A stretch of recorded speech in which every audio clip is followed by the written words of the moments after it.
Good morning, everyone. I'm Brent Craig. This is Biz by You. I told y'all last week I'm going to be doing a weekly journal that just kind of helps y'all get through the week and give y'all a little bit of advice, share a little bit of stories that I've been learning working with some of my clients. And last week, I talked to one of my real estate clients, and it was a really good conversation. And it actually surprised me because I've never had a client do what this particular client did when she came to the meeting. Now, the meeting was supposed to be us getting some content together for her marketing funnel, but instead she wanted to conduct an interview with me where she prepared questions that allowed her to get a better idea on how I would think about things in certain situations. And that's kind of what I want to talk about today. In the world of AI, where everybody is just thinking that AI is going to do everything for them, they don't understand that with these tools comes the need for the person wielding it to know how to ask the right questions. People always ask me, like, Brent, why are you so well versed in artificial intelligence? And I always tell them it's because I know the questions that I need to ask. And that came from my experience at Tuskegee University. I was 2 classes away from having a minor in philosophy. And it really just taught me how to ask why. Because the second you stop asking why is the second that you're limiting yourself from having full understanding. So when she came to me, she had a whole list of questions prepared. It took us around 30 minutes to answer them. I'm going to share some of the questions, not going to share my answers to protect her privacy, of course. But this is how founders and business owners need to be thinking about their business. There's a wealth of information outside, from YouTube to these programs to networking events, so much information, but it's about how do you compartmentalize what information is right for you. And you only could get that by asking questions. So this small talk is going to be about the importance of asking questions, whether you're talking to a chatbot, whether you're reaching out to a mentor, whether you're paying somebody for services, because the questions that you ask is going to dictate the information that you have. And that's going to, of course, play an enormous role in how successful you are. So I broke these questions up into a few different sections, and I'm gonna go over them and then explain why they're important. So the first couple of questions she asked me was more like diagnosis questions. She wanted to understand how I felt about certain things that she was doing in business, and I want to just kind of go through the questions and talk a little bit about why they're important. So the first question that she asked me was, what is the biggest mistake that I'm making right now? This is after we worked together for 6 months. I done brought her in over 150 leads for a business, and she started her content creation journey as well. So she just wanted to stop and ask me, what is the thing that she's overlooking? And that also is our second question. So our first question was, what is the biggest mistake you think I'm making right now? And the second question was, what opportunity do you think I'm overlooking? Now I'm going to read an excerpt from this article that is, of course, going to be attached in Substack, so you'll be able to read it to get a fuller understanding. But it says most business owners never ask these questions because they don't actually want the answer. So they ask, how is it looking? And get looking good and pay the invoice. So they don't really want to get that information, more so than they just want to get a check and balance on the person that's providing the service and just say, okay, is it working? But they're not really trying to get the context in what they may be doing that may be hindering their goals. So asking for the mistake gives the other person permission to be useful. It short circuits a polite version, which is, I've watched consultants sit on a problem for months because nobody made it easy to say out loud, and consultants will let you keep paying for the thing you ask instead of the thing you need. So my job as a consultant, as a marketing coach, a business developer, is not to have someone dependent on me. My goal is to give them the tools necessary so that they can build a good business and then come back to me for services to help them scale that business. I'm not really in the business of doing things just to keep people like under my wing. And when she came at me and asked me those questions, it let me know that she is not just in the business of being under my wing. She wants to be able to learn, get to the next level. And you do that by asking questions and taking notes with the answers. So the next set of questions she asks are what I call sequencing questions. So the sequencing questions is something like, if you were building my brand from scratch, what would you do first? So she asked me, she said, man, if you were in this real estate business, how would you do business?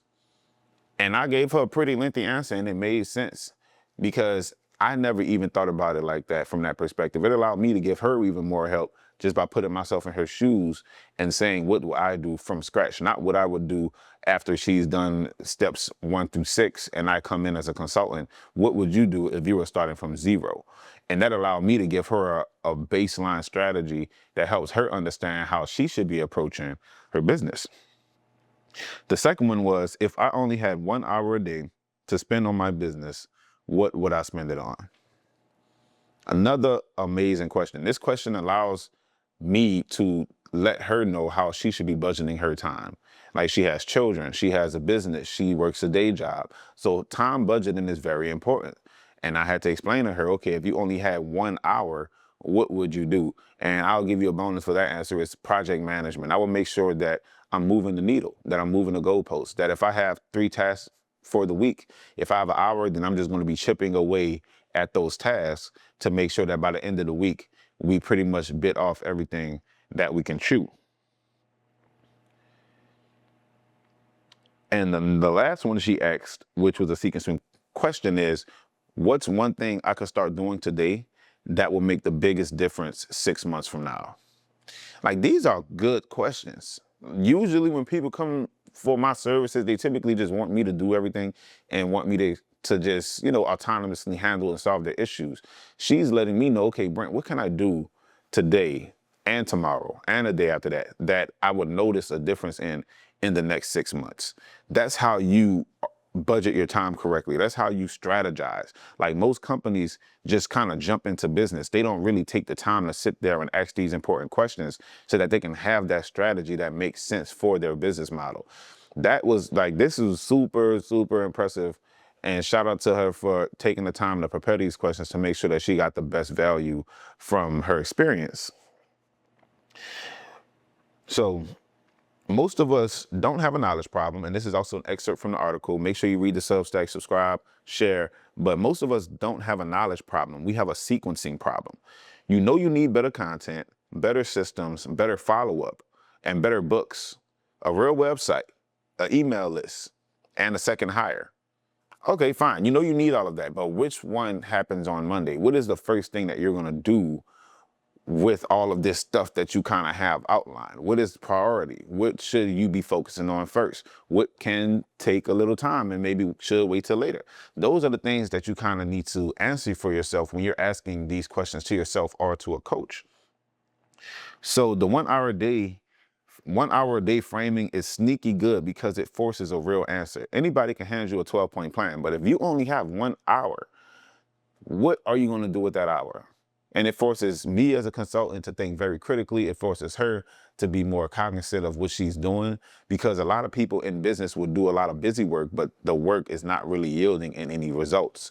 So when you condense your time availability to something that small, now you're forcing yourself to be like, okay, which tasks are the ones that actually make the most sense?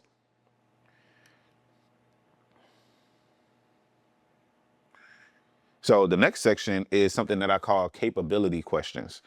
So she was doing a lot of content. I didn't really have to police her to make sure that she was making her videos. She was just making content, putting it out, giving good information. Now, she asked me, looking at my content, what are 3 things that I should keep? And what are 3 things that I need to change? Great question. She understands that my history in content, my history in content creation allows me to look at her and see what she should be adjusting. But a lot of consultants don't really want to rub their customer the wrong way, so they'll let them go on and do things and just try to make them feel good. She told me, okay, what are 3 things you like about this, and what are 3 things I need to change? And we had a good laugh about, what she actually needed to change, but it helped her grow. And now when she go and reposition her content, I'm expecting it to look and feel a lot more better, a lot more authentic, a lot more quality, because she was able to take those notes and apply it to what she's doing. And this is another one. She was like, what skills should I be developing besides the things that I'm good at? So she wanted to know, what are 3 skills I need outside of learning how to sell homes? And I was telling her content creation, project management. Like, these are the things that are going to be complementary to the skills that you already have as a great home seller. Like, she's amazing when it comes to her knowledge, her infrastructure. She does that well.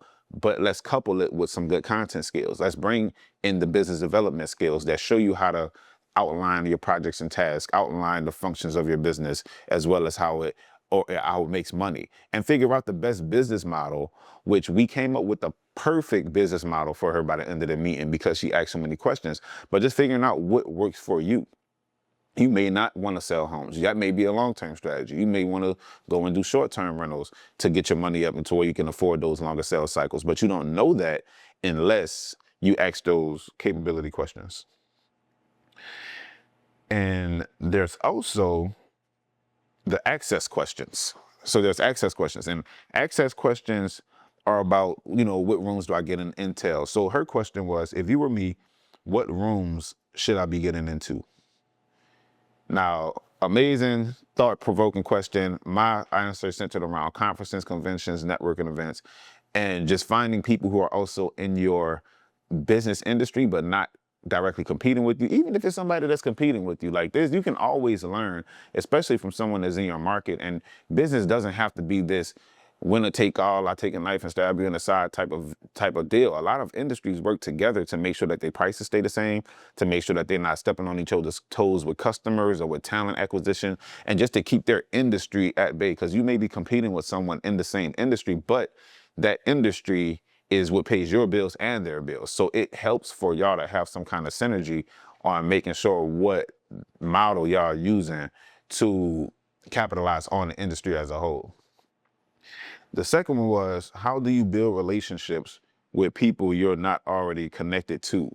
And that was similar to what I said in the beginning. It's all about conferences, meeting people, networking events, getting involved in some of these programs. There's a lot of resources on the Louisiana business websites. I think it's GoBiz, that can put you in contact with a lot of different people. But it's all about making sure that you have a strategy, not just for building your business, but also for putting yourself into certain rooms to allow you to network, to get more insight and intel in the business.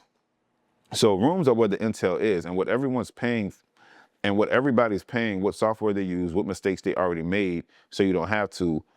You can get that from a podcast. You can get it from standing next to someone at a badge at a conference. So that's kind of where you diversify how you're getting this information, because you can get it from a panel, you can get it from a podcast. But the difference between the podcast and the conference is that you actually can meet people and build real relationships. So while I do listen to my podcast when I go to the gym, I was listening to one this morning.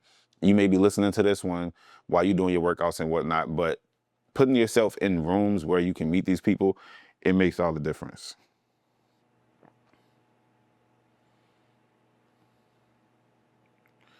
So, and then she asked the last question, and then after this, I'm going to kind of wrap it up. But she wanted to know what made me decide to teach her how to do content instead of just making the commercial. Because at first, it was a commercial that she kind of had to film as a part of our agreement, and I suggested that instead of the commercial, let's just do a content creating development type of situation where I can teach you how to make your content at scale. Because I can either make one video for you, which is teaching you to giving you fish, and then, or there's an option where I can teach you how to fish, which is I can teach you how to create a content system to where you can pump out as much content as you want. So that's about me not creating dependencies when it comes to my clientele, enabling them to be able to get to that next level without being so hyper dependent on the services that we provide. But what makes these good questions? They're specific. How my business looks gets you nothing. What 3 things should I keep gets you 3 things. So making sure that she's getting tangible ideas instead of just basic jargon that's coming from someone that's just trying to get her to renew a contract. They invite criticism. So she made it safe to tell her something she didn't want to hear, which is the biggest thing in business. No one wants to hear something that they don't want to hear. But she opened herself up to that because she knows that's where the real growth is. They're time bound. So she's like, okay, in 1 hour, today, 6 months. So she made sure that her questions had timelines attached to them so that it feels more like something that's attainable, and she knows how long that can be attained. This is imperative. Asking the right questions in business can get you way further than someone who just thinks they can figure it out on their own. So the whole purpose of this video is for you to know that you need to ask more questions. Think it through. Even if you're not talking to a human, you can go on a chat bot and have a pretty extensive conversation on your business. So if you have any questions, let me know. I just want to give out this tidbit. We also still have the waitlist available for the conference. We haven't released any details yet, but make sure if you're not on that, you get on that. But thank y'all so much. I'll see y'all next week.